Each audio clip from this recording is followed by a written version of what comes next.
Bonsoir, frères combattants et combattantes. Je suis très fier de ce qu'on est en train de faire. Et je sais que la victoire n'est pas loin. On est plus proche de la porte de sortie que de la porte d'entrée.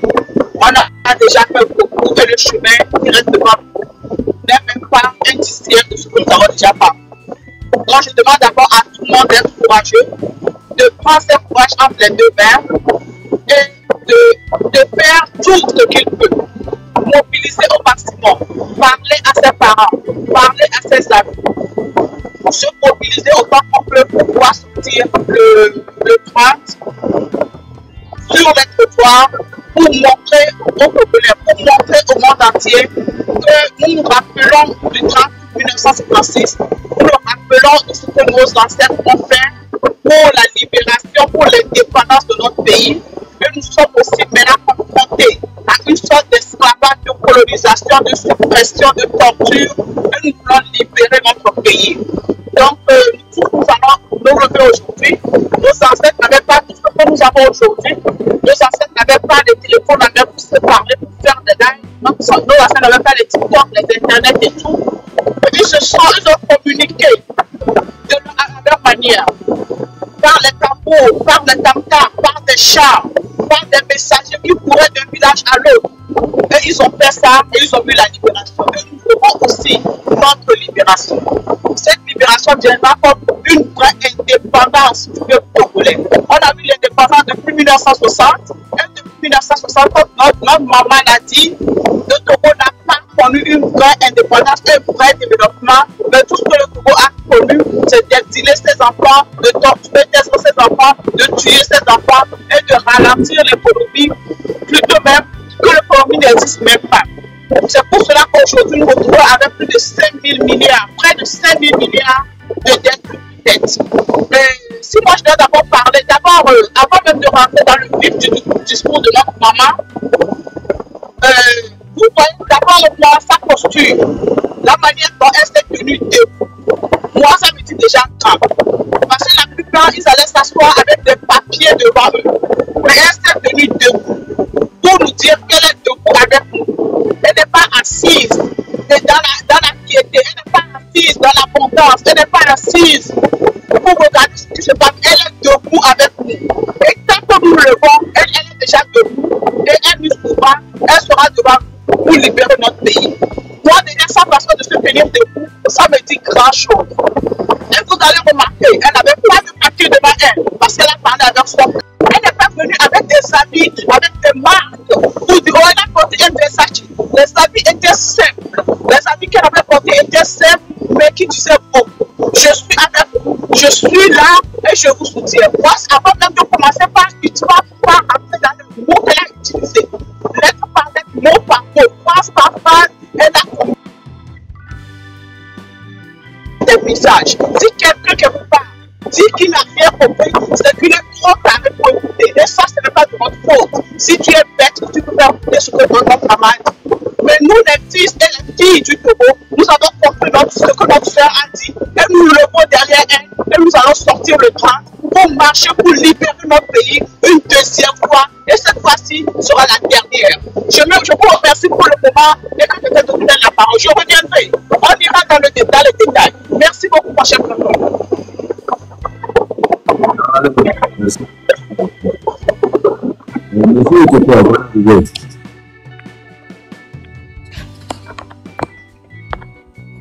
Monsieur Teba, vous êtes là? Oui, je suis là. Bonjour, chef canton de Pézindé. Chef canton, s'il te plaît, une proposition. Chef canton. Merci pour commandant Olivier Ama. Merci beaucoup de tout ce qu'il vient de dire. Je remercie aussi particulièrement Madame Nyakade. Tout ce qu'elle a dit, moi, ça m'a beaucoup touché et je la remercie parce qu'elle s'est mise à la place des victimes. Et ça, c'est à saluer. Je salue.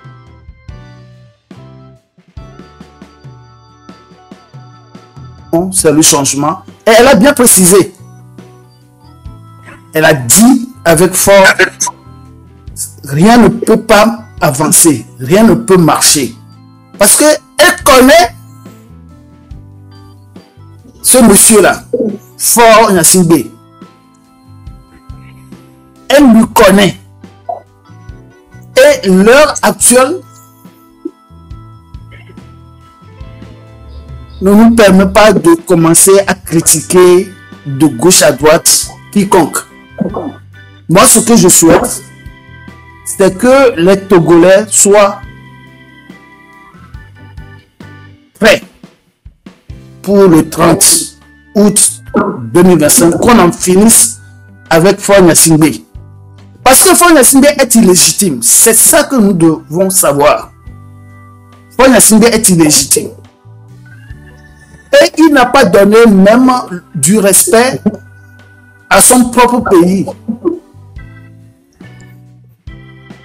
qui est le Togo. Faure Gnassingbé ne respecte pas le Togo. Faure Gnassingbé ne respecte pas nous, les Togolais et Togolaises. Donc, moi, je suis vraiment content de son discours qu'elle a avancé. C'est pour nous motiver, pour que l'on sache ce qu'on veut et ce qu'on doit faire. Si tout le monde dans ce gouvernement illégitime là, si tout le monde peut prendre conscience et être un peu sérieux, nous allons vivre la main dans la main. C'est tout ce que nous voulons. Nous ne sommes pas des méchants comme Togolais et Togolaises. Hein. Non. Mais c'est eux qui nous rendent la vie difficile. Donc, il est temps maintenant de mettre fin à tout ça là. Donc, Madame Niakhaté, franchement, merci beaucoup. Merci à toi. Et il n'y a personne qui peut la critiquer. Parce qu'elle a fait son devoir. Il faut que chacun de nous, les 9 millions d'habitants que nous sommes, qu'on soit sincère. Et il faut qu'on aime notre pays. Parce qu'aimer son pays, c'est de faire du bien à son pays. Les enfants meurent de faim. Les enfants meurent de manque de soins. Tout le monde souffre, surtout nos parents, nos mamans. Il y a beaucoup de choses qui ne vont pas. Et tout ce que nous voulons, c'est que aussi la diaspora rentre à la maison. C'est notre pays. Nous sommes obligés de rentrer chez nous. Ce n'est pas une seule personne qui va nous interdire de ne pas rentrer parce qu'on lui critique, alors qu'on n'a pas voté pour lui. On n'a jamais voté à Faure Gnassingbé. Faure Gnassingbé s'est accaparé du pouvoir avec force. Nous le savons tous. Donc, pour ne pas trop monopoliser la parole, j'invite tous les Togolais et toutes les Togolaises à dire non à ce faux régime et à contribuer au développement de notre pays. Nos voisins.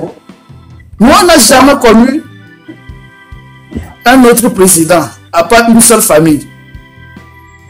On n'a jamais connu ça. Alors que le Togo n'est pas une monarchie, chef canton. Le Togo n'est pas une monarchie. Et il n'y a pas que Faure Gnassingbé qui est kabylais. Il y a beaucoup de Kabyles au Togo qui peuvent mieux même gouverner ce petit pays que la famille Gnassingbé. J'en suis sûr. Et il y a d'autres aussi familles, d'autres ethnies aussi qui peuvent mieux gouverner le Togo que ce que nous vivons actuellement depuis des décennies. Il faut que ça s'arrête. Chef canton, je te remercie. La lutte continue et nous allons gagner. Merci. En fait, moi, je tenais à rappeler à certaines personnes. Vous avez dit qu'elle devrait faire des vidéos. Elle a fait cette vidéo-là et rassurez-vous, elle est restée droit dans ses bottes. Merci. Et la responsabilité, le respect et la prise de position de Madame Nyakadé est claire. Elle ne vous demande pas d'être votre leader. Elle ne vous sollicite pas de venir la soutenir. Elle dit simplement, aidons cette jeunesse qui est en train, aidons le Togolais qui veut être libre.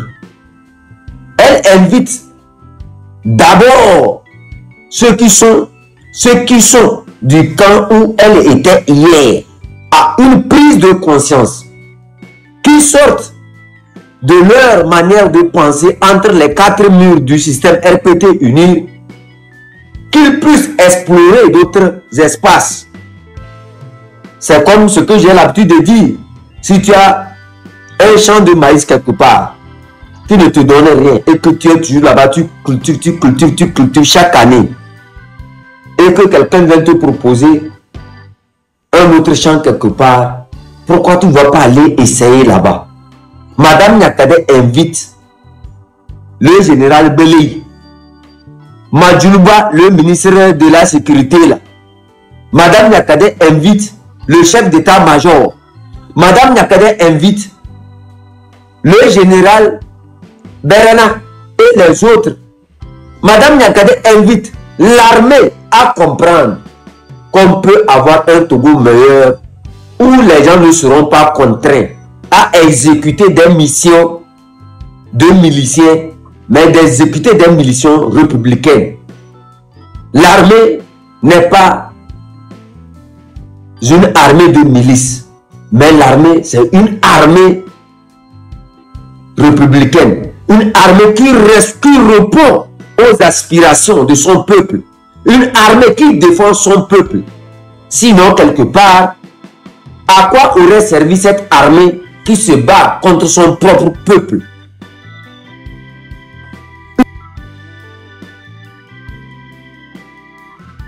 Une armée qui élimine ses propres enfants. Le riche citoyen comme le pauvre citoyen aujourd'hui se retrouve à exécuter des missions de miliciens. Pour certains analystes, on dira oui, elle était du système, elle est cabière, elle est ceci, elle est cela, elle est ceci. Comme la même chose qu'on a observé sur le commandant Ama, la même chose qu'on a observé sur François Poko, la même chose qu'on a observé sur Camille Piabalo, la même chose qu'on a observé sur plusieurs cabiers originaires de la région du Nord, surtout Kara, Koza. Nous les cabiers, j'ai toujours dit, nous portons une lourde responsabilité. Cette responsabilité ne vient pas directement de nous, mais elle vient des brebis galeuses égarées parmi nous, qui ont eu la malchance, ou je ne sais pas quoi, de se retrouver un jour dans la gestion des choses publiques.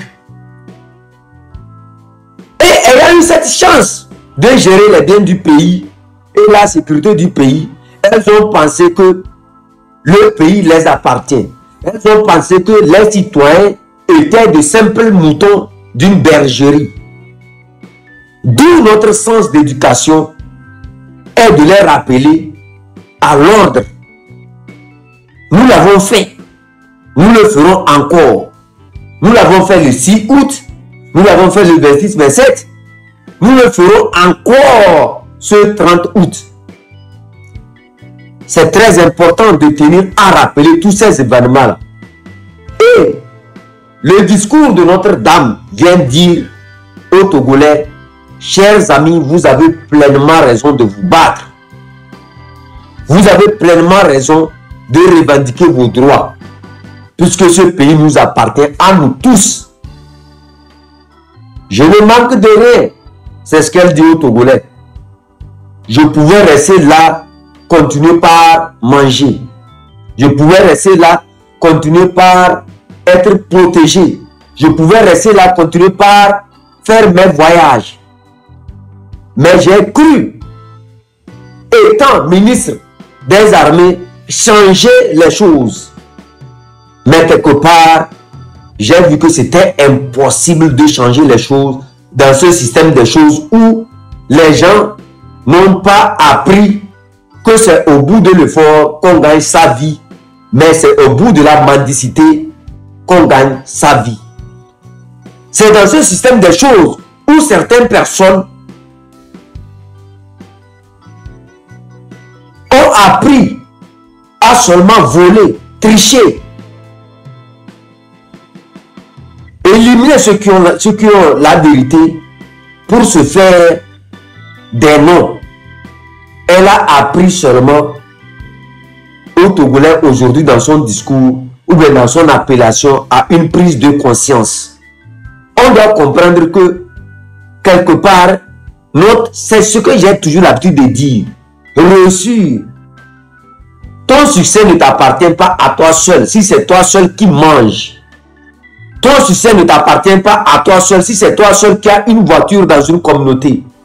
Ton système ne t'appartient pas à toi seul si c'est toi seul qui construis des maisons dans ta communauté. Pas des maisons que tu donnes à ta communauté, mais pour toi seul.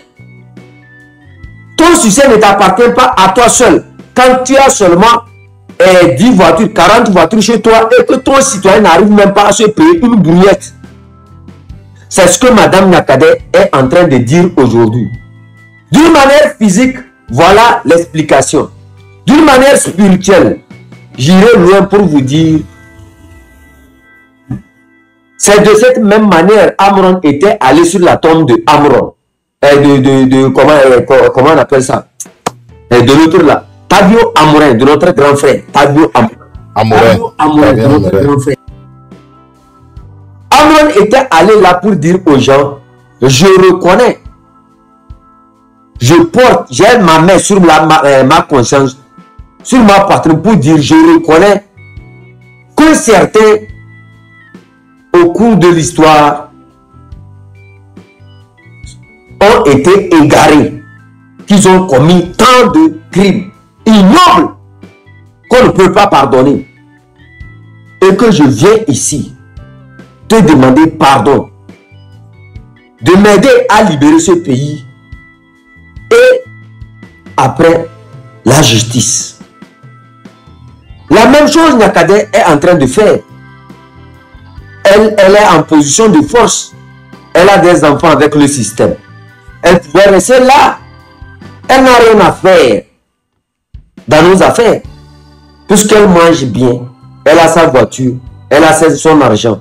Mais qu'est-ce qui pousse Nyakadé aujourd'hui à venir dans ce combat devrait être nous, notre objectif. C'est une prise de conscience. Elle a tout gagné dans sa vie, mais elle n'a pas gagné cette pensée libre. Cette pensée, l'essence même du cabier, c'est l'honnêteté d'aider d'autres communautés, le travail bien fait, ne jamais voler, ne jamais faire du mal pour s'enrichir. Quelque part, vous verrez le truc d'une manière physique, mais moi je dirais, les dieux ont commencé leur travail. Les égarés qui sont parmi nous, les égarés qui font partie de notre communauté, c'est un appel. Madame Nyakadé est chargée par nos ancêtres, par nos grands-parents, d'où leur essence. L'honnêteté, la vérité, le sens du devoir, l'amour des autres peuples. Avant l'indépendance, le Kabyle ne tuait personne. Avant l'indépendance, on n'a jamais vu un Kabyle quelque part jouer le rôle de milicien. Avant l'indépendance, on n'a jamais vu un Kabyle quelque part paresseux. Avant l'indépendance, on n'a jamais vu un Kabyle à Sokodé en train d'ensanglanter la communauté Teb, surtout par Tao. Avant l'indépendance, on n'a jamais vu un Kabyle à Bafilo.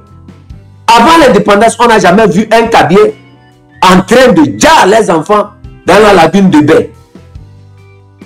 Elle a pris cette conscience. Les dieux sont en train de dire, peuple Kabyle égaré, réveillez-vous. Je viens par Niakade pour vous réveiller. Vous qui êtes dans l'armée, vous qui êtes de ce système, vous devrez prendre conscience et agir. Il est temps d'agir. Il est temps de tourner la page à ce bain de sang. 2005, 2010, 2017. J'ai sauté peut-être. Observez encore 2025. Ceux qui disent qu'il faut réconcilier ses fils ne sont pas honnêtes. C'est ce que Niakade est en train de dire. Les gens n'ont pas pris conscience des actes qu'ils ont commis en 2005. Ils continuent pas à commettre les mêmes actes en 2025. D'où la raison de dire garder fort au pouvoir ne changera rien du tout. Garder fort au pouvoir n'aidera en rien le Togolais. Vous devez comprendre, quelque part, soldat de rang, vous devez comprendre que elle a été votre ministre. Elle a eu des responsabilités. Elle a eu plusieurs responsabilités au cours de l'histoire, plus que vous. Vous n'êtes que des hommes de rang. Vous devez comprendre. D'abord, je m'adresserai à ceux qui sont partis du canton de Tchichao, les officiers supérieurs. Je vous avais bien dit, ainsi que les soldats de rang, que Faure Gnassingbé planifie de vous dire vous tous par l'empoisonnement. Et je vous avais bien dit avant toute chose de suivre l'appel, de suivre Madame Niakade et d'aider la population togolaise à se libérer. Vous devez écouter la voix du peuple. Vous devez vous battre pour le peuple, pas pour le confort de certaines personnes qui ont fait que notre nation n'a jamais connu une période de paix. Sinon, une paix ensanglantée. Vous n'accepterez pas que ce soit votre enfant qui se retrouve dans la lagune de bain. Vous n'accepterez pas que ce soit votre enfant qui soit en prison. Vous n'accepterez pas ce qui s'est passé à Lomé, que ça se passe dans vous, votre communauté.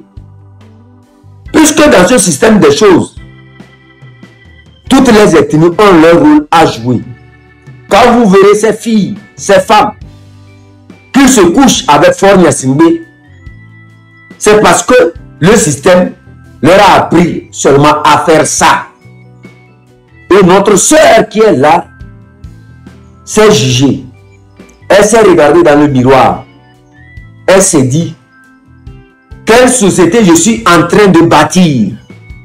Quelle nation je suis en train de bâtir après moi, à l'âge où j'ai actuellement? Que retiendront cette jeune génération? Que vont-ils dire le jour de ma mort? Diront-ils de moi que c'est nous qui avons bâti cette nation où un président peut se coucher avec une soeur, une fille et sa soeur, ainsi que sa mère? Est-ce que ça fait partie? Ces genres de pratiques sont acceptés dans notre société. Quelle est ma responsabilité de voir l'enfant de quelqu'un qui ne réclame qu'à manger, mourir, pendant que mon enfant est bien gardé dans un gaspillage pas possible? Mon enfant est capable de dépenser au moins 1 million par jour. Mais l'enfant du pauvre qui est à côté de ma maison ne peut même pas dépenser 100 francs par jour. Non seulement il ne peut pas dépenser 100 francs par jour, il ne peut même, son père ne peut même pas dépenser 1000 francs pour l'envoyer à l'hôpital.